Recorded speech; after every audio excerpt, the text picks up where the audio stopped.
Welcome back to Classic Christmas Stories.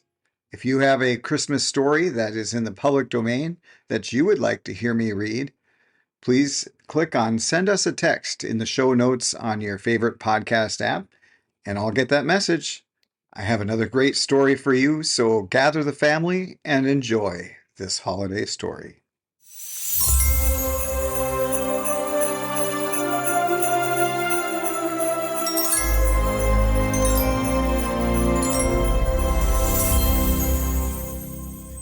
Santa Claus is Kindness by Temple Bailey. Christmas was only 2 days away when Nancy Spaulding discovered that she was in love with Simon Merriweather. The idea was not new to her, but hitherto she had fought it off. Simon was something of a prig, and she had known him all her life, a combination which does not always make for romance. Yet because she had known him throughout the years, Nancy forgave the priggishness. Or rather, she held that it had its origin in high-mindedness. To Nancy's crowd, high-mindedness smacked of mid-Victorian ideals and all the stodgy virtues, but Nancy, defending him, declared that Simon's virtues set him apart. "The rest of you are so standardized," she told Crane Mawson. "If you mean me," Crane flung back at her, "you can stop right there. I am not standardized. My vices are my own, and Simon is welcome to his virtues." You would say that, of course, with all your money. Money has nothing to do with it. It has. You think I'll forgive your faults for the sake of your fortune. Crane flushed. Don't be brutal. Well, you shouldn't say such things of Simon. It was in that moment of her defense of him that Nancy had come to know her heart. She wanted Simon, priggishness and all, for her husband, and she meant to have him. He hadn't asked her yet, but that was a mere detail. He would if she wanted him to. He loved her. By every sign known to astute femininity, she was certain of it. He didn't quite approve of her, but in spite of her faults, he loved her. The reason he didn't approve of her was that she was selfish and shallow. Only a few nights ago he had said, "What's the matter with you, Nan? Life is something more than cakes and ale." "Is it?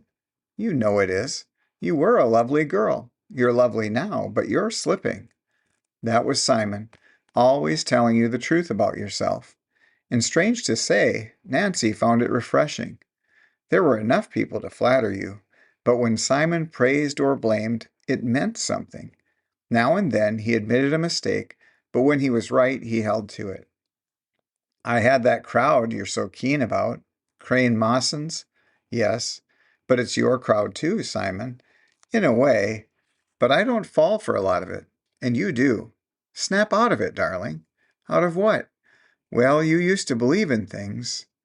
He had stopped there, but she had known what he wanted to say, that the child Nancy had had faith and hope and courage, and now faith and hope and courage were dead words, for when she was 14, her life had changed. It was then that her father and mother had come to a parting of the ways. A divorce had followed, and after that, Nancy had lived 6 months with one parent and 6 months with the other. Every other Christmas she spent with her father, who had married again and gave wild parties. The alternate Christmas she spent with her mother, who had also married again and who also gave wild parties. Nancy hated it all.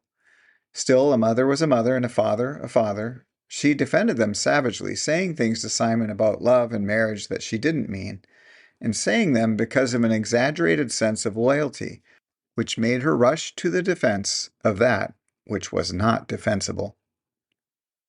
This Christmas she was to spend neither with her father, who was cruising in the Caribbean, nor her mother, who was cruising in the Mediterranean.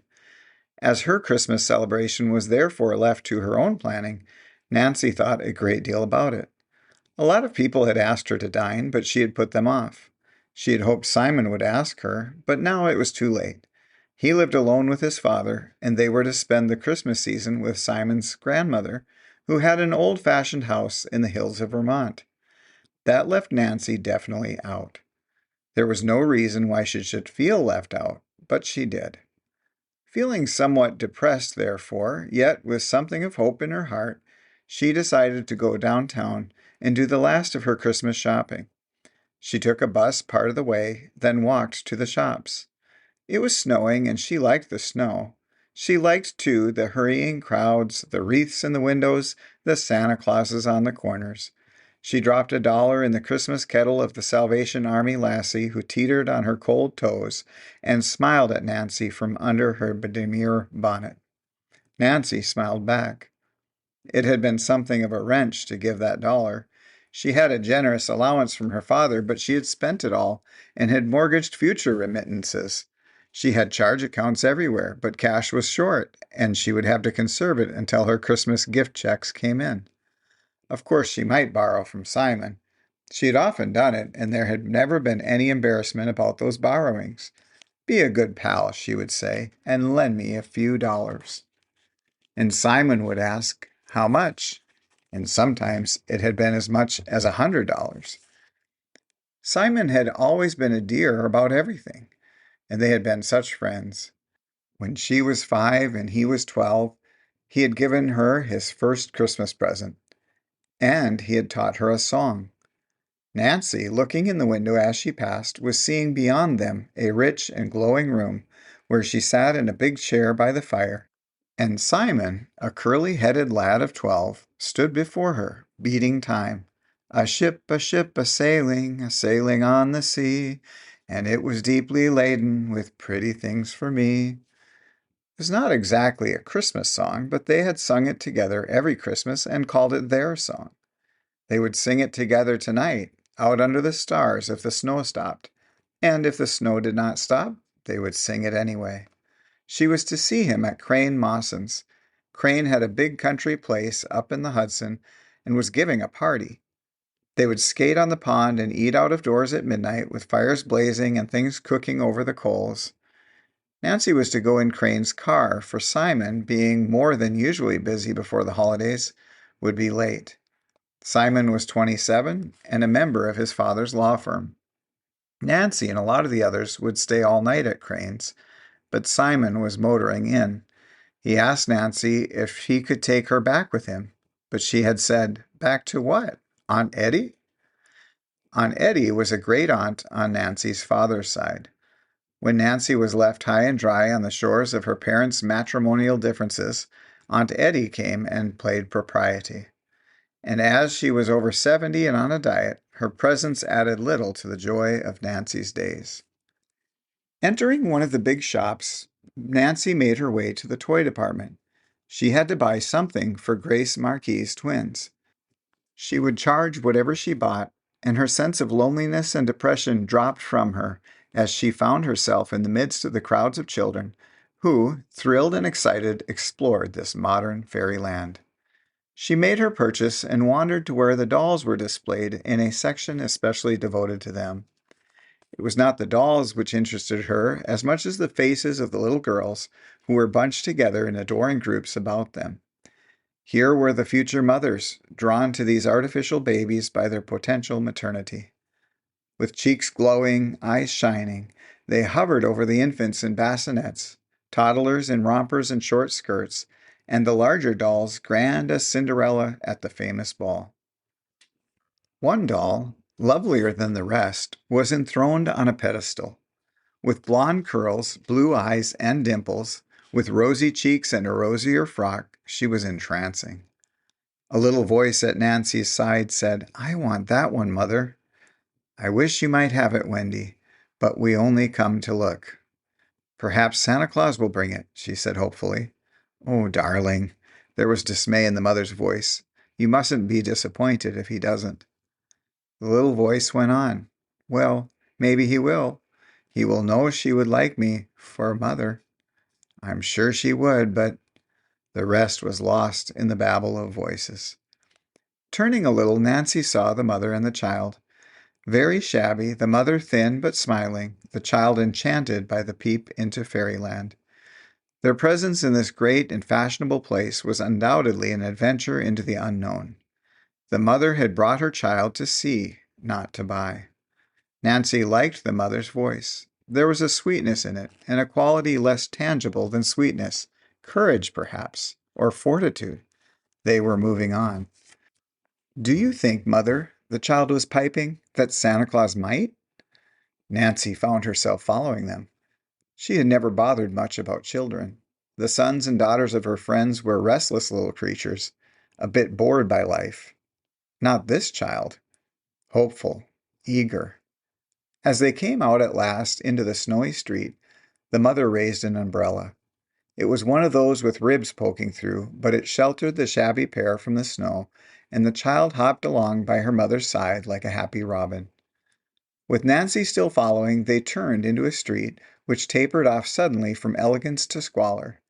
Arriving at a grimy tenement, the mother and child ascended the steps and went in. Nancy stood outside in the snow. She, too, carried an umbrella, but it was not one with ribs poking through. It was indeed particularly attractive, and Simon had given it to her. It had a jade ball on the handle, and the silk was a deeper shade. Nancy's hair was bright under her smart little hat, and the fur of her coat was as soft as a pussycat's. The coat had cost a fabulous sum. Nancy's father had given it to her because he was leaving her alone for Christmas while he cruised the Caribbean. Nancy felt that its richness was out of place in the squalor about her. Looking up, she saw the child's face in the window on the second floor. Nancy waved, and the child waved back, and her eyes followed the lovely lady with interest. Returning to the shop, Nancy bought the doll. She thought it better to deliver it herself than to send it, so she went back to the shabby street, her umbrella bobbing. When she arrived at the grimy tenement, the child was not at the window. Nancy, ascending the stairs, set the box out of sight in the hall and knocked at a door on the second floor. The mother of the child opened it. Nancy said, "Could I speak to you a moment out here?" The woman shut the door behind her, and Nancy found herself stammering, "I heard your little girl wish for the doll. I bought it. I want her to have it." The woman faltered, "The doll in the shop?" "Yes." "Oh!" A flush came into the mother's cheeks. "A doll like that is too handsome for Wendy." "But she wanted it." "We want many things we can't have. Wendy needs other things." She stopped and forced a smile. "I'm afraid I must seem ungrateful. It is so good of you, but—" She stopped again. There was a moment's awkward silence. Then the woman said with a touch of wistfulness, "Perhaps I was wrong. Perhaps I should let her have it. Perhaps it will be worthwhile, if no other dreams come true for her, that this one will." Her voice broke on that. Nancy said impulsively, "Can't I help?" The woman shook her head. "We're all right, and I'll let Wendy have the doll. I want her to think that Santa Claus brought it. It's such a darling thing to believe in Santa Claus, and so dreadful when we don't." "Yes," the woman said, "Santa Claus is kindness. I tell Wendy that, but she still clings to the idea of a saint with whiskers and sleigh bells. And if it makes her happier, why not?" "Why not?" said Nancy, who didn't believe in anything. The woman said, hesitating a little on the words, "Won't you come in? I'd love to have you see my baby." "I'd love to." The room that they entered was very clean and bare. A well-scrubbed table was set with 2 plates and 2 cups. There was a basket of bread, a glass of milk for Wendy, and a little pot boiling on the stove gave out a savory odor of soup. Wendy, rising from her seat, was wide-eyed at the vision of loveliness in the pussycat coat. Nancy held out her hands to her. "I'm Nancy Spaulding," she said, "and I've come to see the baby." Wendy led the way pridefully to the bed where the baby lay. "His name," she said, "is Timothy." "Timothy Bryan," the mother said. "I am Mrs. Bryan, and Wendy is Wendy Bryan." With the introductions thus accomplished, the woman lifted the baby in her arms. Her eyes were happy as she looked at him. It seemed to Nancy incredible that with all the shabbiness, all the bareness of this poor home, the mother's eyes were happy. She asked, "How old is he?" 6 months. "My husband died a year ago." Nancy said, "Isn't it hard for you having to take care of the 2 of them?" "Hard? No. It's all that makes life worth living. I get sewing from one of the big shops, and I have milk for my babies and food enough for my strength. The hard thing was losing my husband. I loved him, but in my children he lives again. I think sometimes it is like the way I feel about our Lord at Christmas, that God lives in him, in human form. Tears were close to Nancy's eyes. She hadn't cried for years, not since that awful night when she had known that Daddy and Mother hated each other and that her home was wrecked. But here was something she wanted. This woman was rich in love, and Nancy was poor. When, a little while later, Nancy went away, she told herself that in spite of the woman's brave words, the need of that little family was great.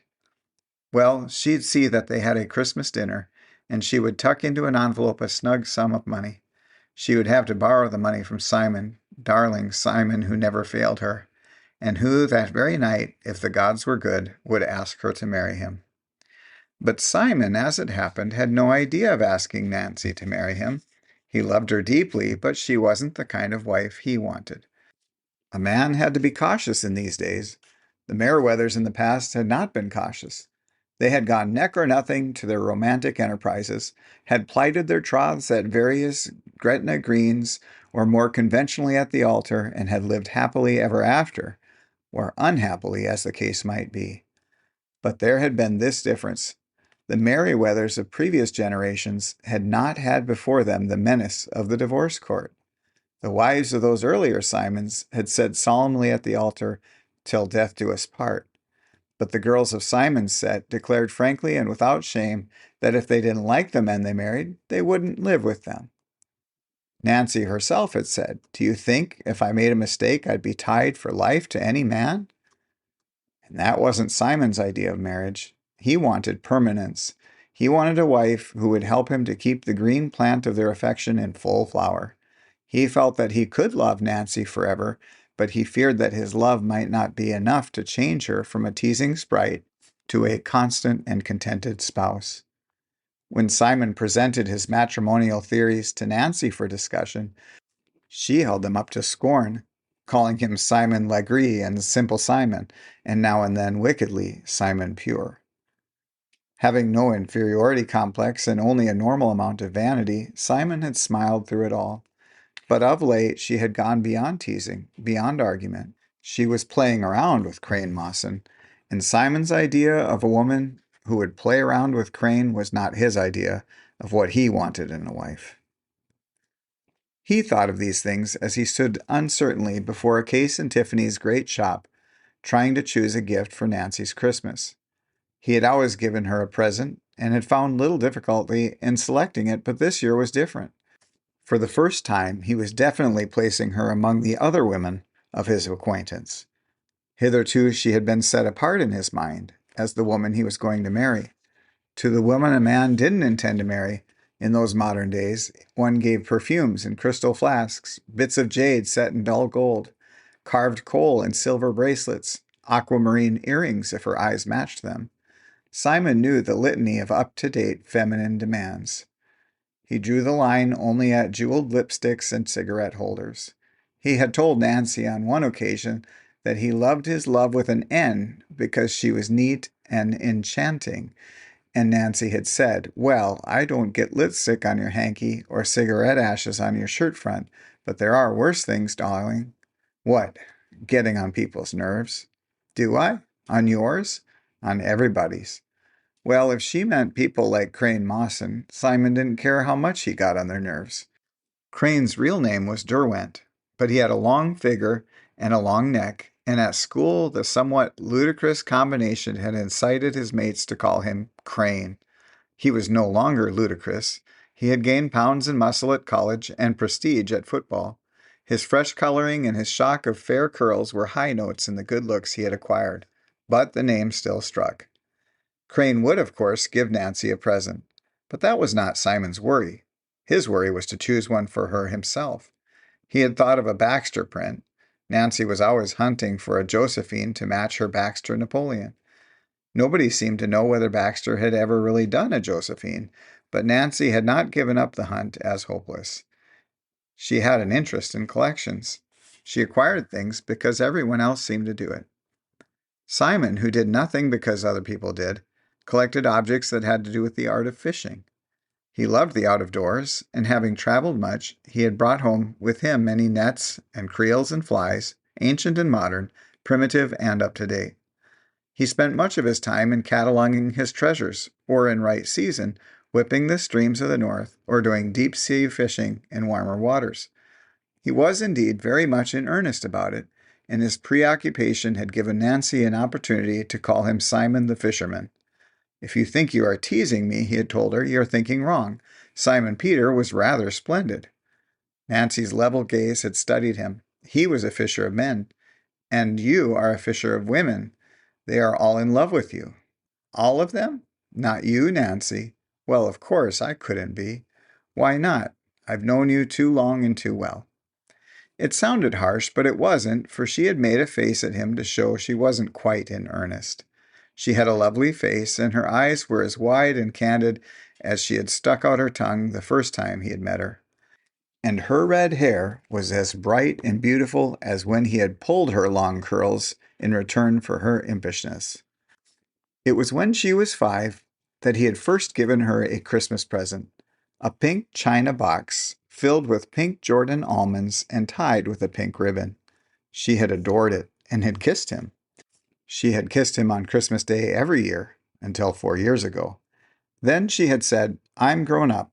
I'm not going to kiss any man now till I've promised to marry him." It was old-fashioned, of course, but Simon liked it. He hoped she had not failed in her resolve, though at times he feared it. Crane had been rushing Nancy beyond anything. Perhaps he had already asked her to marry him. Perhaps she had said yes. Perhaps he had kissed her. Simon didn't like to think about that.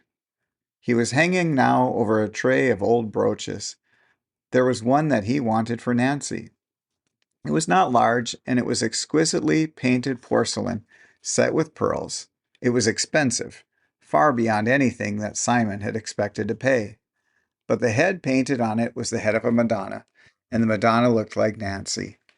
There was the same rich coloring of eyes and hair, and she wore a blue cloak about her shoulders.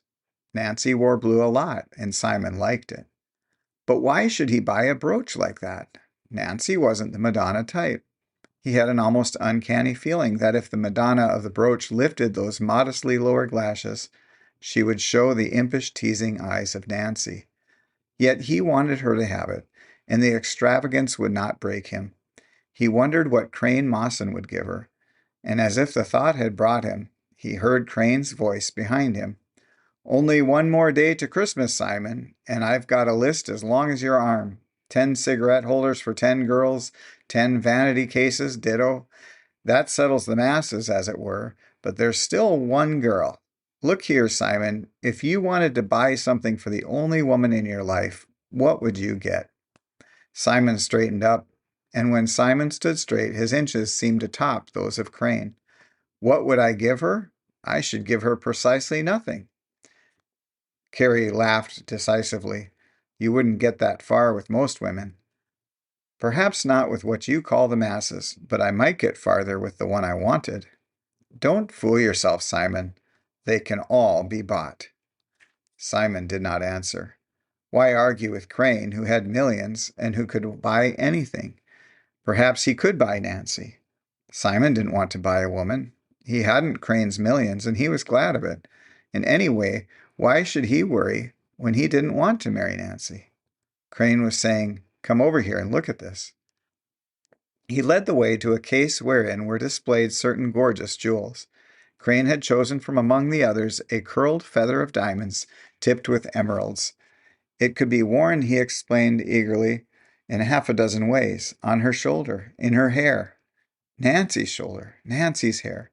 "I've half a mind to get it for her," Crane told him. "Nancy, I mean. Think she'd object?"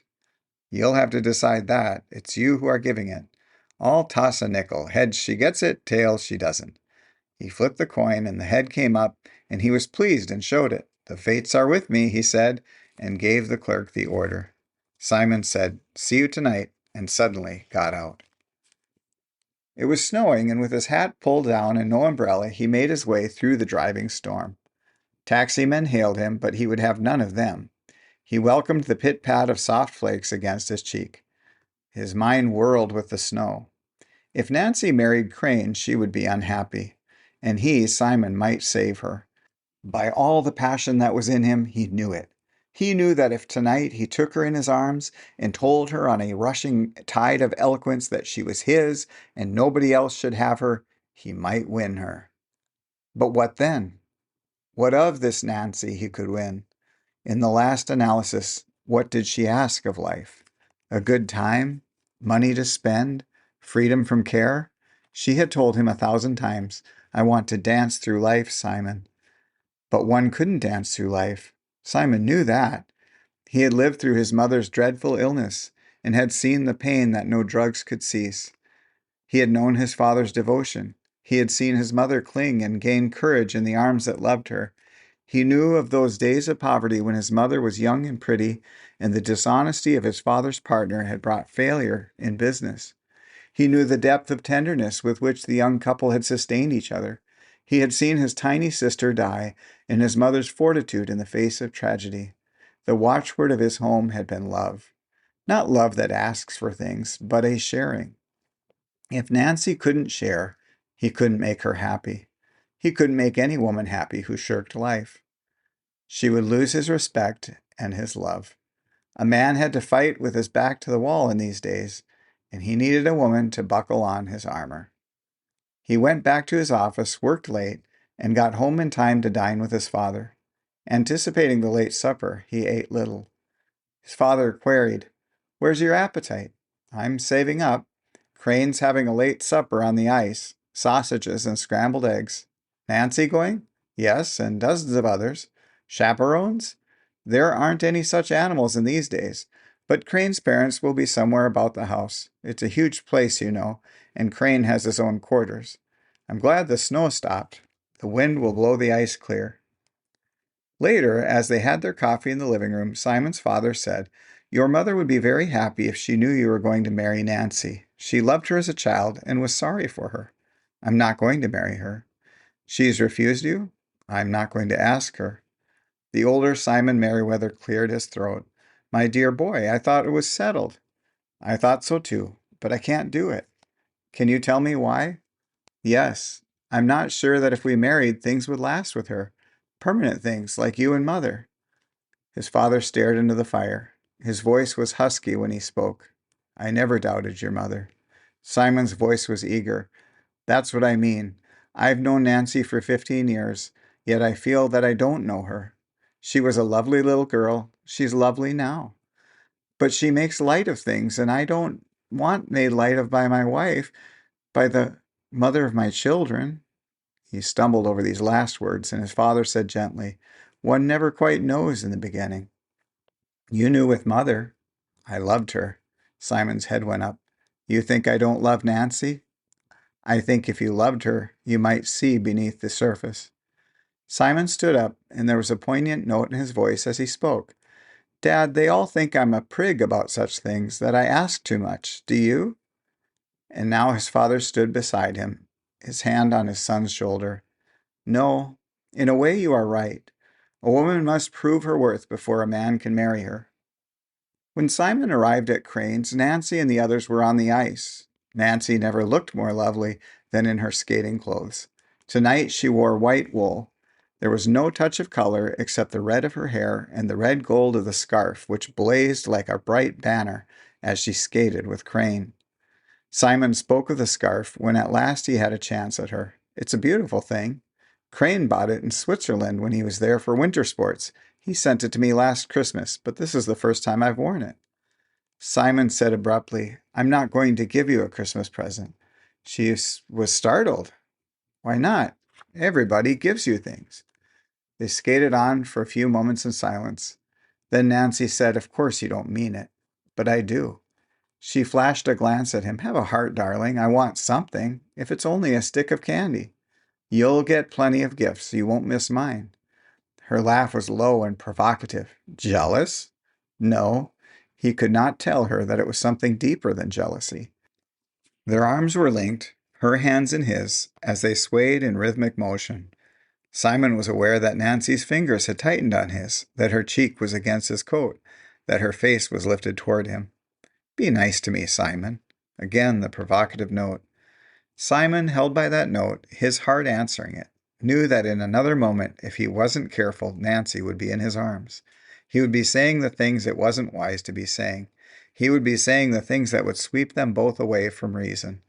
And marriage was a reasonable estate. He said, therefore, with a lightness that hid the tumult in his heart, "If we don't get back in a hurry, we'll miss the eats." The fingers that had tightened on his relaxed. She drew away from him. It was all he could do not to draw her back, but he did not. In heavy silence they returned to where the crowd was gathered about a great fire that lighted the night, and where competent servants from Crane's huge house on the hill were doing expert things with gridirons and frying pans. Nancy sat close to the fire, which, shining on her, showed her hair a mass of molten metal, and suddenly she said, "Let's play consequences. I'll begin. I love my love with an S because he is stingy." All eyes turned on Simon. "She means you," said several accusing voices.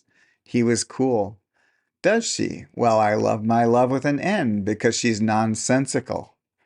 Nancy came back with, "I love my love with a C because he's charming." She smiled at Crane. Crane was standing beside her, his plate in his hand. His skating clothes were as blue as his eyes, and with his height and yellow hair, he was like some young god of the old Norse legends. His laugh was strong and hearty as he flung his challenge back. "I love my love with an N because she's necessary." Nancy flushed. "You're so obvious, Crane. And anyhow, it's a stupid game." She stood up. "If you're all going to keep on eating, I'll sing for you. It's a song Simon taught me years ago." She saw Simon's startled face. She knew he would hate having her sing before all these people the song which each Christmas they had sung alone together. Not that they had been sentimental about it, but each had felt that the silly little song meant something that was not on the surface. Yes, Simon would hate having her sing it. Well, let him. All the old things between them were dead. He had killed them when he had said, "If we don't get back, we'll miss the eats." Nothing could have been more revolting. That he could think of food when her head had been ready to tuck into the hollow of his shoulder, and when he had known, if he had any warmth in him, that she wanted him to take her into his arm. And he had not taken her. He had not wanted her. She began to sing, a ship, a-sailing, sailing on the sea, and it was pretty laden with pretty things for me. There were raisins in the cabin and almonds in the hold. The sails were made of satin, and the mast was made of gold." As the verse ended, there was a cry from the crowd, "Go on, go on." Nancy said, "Sing, everybody," and Crane joined in, and the others, stumbling over some of the words, but getting the tune. Simon was not singing. He sat staring at Nancy, and suddenly she stopped. "Sing, Simon," she said. He shook his head. "I've forgotten the words," he told her. He saw her face grow white, but she finished the song bravely. "The captain was a duck with a jacket on his back. And when the ferry ship set sail, the captain, he said quack." An hour later, in Crane's big house, she was saying to Simon with sobbing breath, "I'll never forgive you, never. You lied to me." "You couldn't have forgotten the words." "Yes," he said sternly, "I have forgotten everything but that I love you, and that you could sing our song before all those grinning people." He had not intended to say it, but having said it, he turned on his heel and left her. They had been standing on the great stairway, and Nancy had peeled off her jacket and sweater. In her silk shirt and wool breeches, she was like a handsome boy. And as she stood there alone when Simon had gone, Crane's eyes were on her Rosalind-like beauty. He crossed the room. "Look here," he said, "I want to show you something." "I'm dead for sleep. Wait till tomorrow." "I don't want to wait." "And you won't when I show you. Come on, darling." She followed him upstairs to a small sitting room where he unlocked a cabinet, took out a box, and showed her, lying in a satin nest, the curled feather of diamonds tipped with emeralds. "You can wear it," he said, as he had said in the shop, "in a dozen ways. On your shoulder, in your hair." He stopped, for she was looking at him with eyes that were wide and stormy. "You know I can't accept a thing like that from you, Crane." "Why not? There are no strings tied to it." "Aren't there?" "Well, of course. I'm simply mad about you, and I want you for my wife. I can give you everything." She said sharply, "I'm not to be bought." He laughed. "Simon said that this afternoon." "Where?" "In the shop I showed him this. I tossed a nickel to see whether I dared to give it to you. I wasn't going to give it to you tonight, but when you were singing that song, you were like something out of a dream, and I knew I could never be happy without you." She did not answer. She was looking down at the glittering feather. Oh, she didn't want to be a part of anyone's dream but Simon's. Simon, who couldn't give her things like this. Simon, who had flung her love back in her face and had left her. Crane was leaning down to her. "Darling." She gave him a little push. "Please," she said in a breathless way, and ran madly up the stairs. She found her room, locked the door, and flung herself on the bed, sobbing. She had lost Simon. Why or how she couldn't quite decide. Perhaps it was that silly song. Perhaps it was because he had seen Crane's present and had thought she might be bought. Well, whatever it was, her Christmas was spoiled. There remained only to give to Wendy and the mother of Wendy something of Christmas joy. She thought of the mother's eyes as she had looked at that baby, and the things that she had said of her husband, that in the children he still lived for the woman who loved him. Oh, if love had only been like that for her own mother and father. If only it might be like that for herself and Simon. She slept at last and went away the next morning before anyone was up. She left a note for Crane. "I'm sorry, but I can't stay any longer. I think you will understand." Arriving home, she made out of the market list for the Christmas basket to be sent to Mrs. Bryan. There must be a chicken for roasting and all the things to go with it, a tree and toys for Wendy and the baby, a loaf of bread to be delivered every day until the order was canceled. Milk, too, must be sent daily. All these things could be charged to her father's account, and certain warm garments and toys for the children could also be charged. Bob Spaulding never complained of bills, especially those of his daughter. In a way, he loved her, but he had not loved her enough to live his life sanely and decently. Her lists finished, she went to the cook with them. The chicken was to be roasted at home, and there would be gravy and mashed potatoes and other vegetables, all sent hot tomorrow. The tree Nancy would take over this afternoon and trim, and on her way to the toy shop, she stopped and arranged with Mrs. Bryan that Wendy could be sent to a neighbor's so that the decorating might be done secretly. There would be, she told herself with a flame of resentment sweeping her, no money to tuck in with the other things, for she couldn't borrow of Simon, not after the things that had happened. There was, of course, Aunt Eddie, but Aunt Eddie didn't believe in borrowing or lending. At the lunch table, Aunt Eddie demanded, "Why aren't you eating, Nancy? Girls of today starve themselves. I wonder that they think themselves of future mothers." Nancy did not answer. Her mind was not on food or on the future. She was thinking of Simon. By this time, he was on his way to Vermont. In a few hours, he would be dining with his grandmother, having those famous biscuits and maple syrup of which he had bragged. Men were like that. They would eat, though the heavens fell. But Simon was not on his way to Vermont. He was to leave town with his father at 5:30. He was very busy, but all morning, as he worked over his last papers, his mind had been distracted by thoughts of Nancy. He had a feeling that last night he had been brutal, but there was nothing to be done about it. He couldn't ask her to marry him, not with his ideas of what marriage meant. And anyway, by this time, she was probably engaged to Crane. When the lunch hour arrived, he rushed to his club, had a glass of milk and not much of it, and was rushing out again when he met Crane Mawson. He would have rushed on, but Crane stopped him and said abruptly, "Well, I couldn't buy her." Simon stared at him. "Nancy?" "Yes. I've taken that diamond feather back to Tiffany's. She wouldn't have it. She left my house before breakfast, and she left me flat. How's that for a Merry Christmas?" Simon, trying to be casual, said, "Perhaps better luck will come with the new year." "Better luck? Don't you believe it.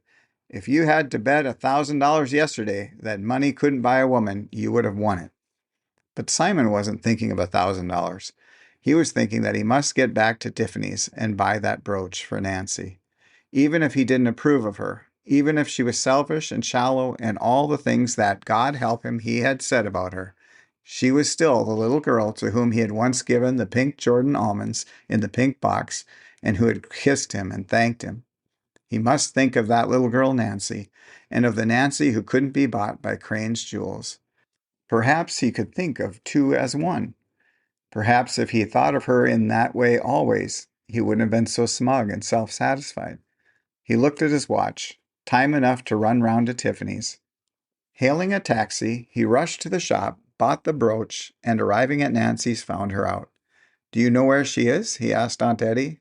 Aunt Eddie said with some asperity, "She never tells me. You might ask Graham." Graham was the butler. Miss Nancy had, he believed, some poor family on her mind.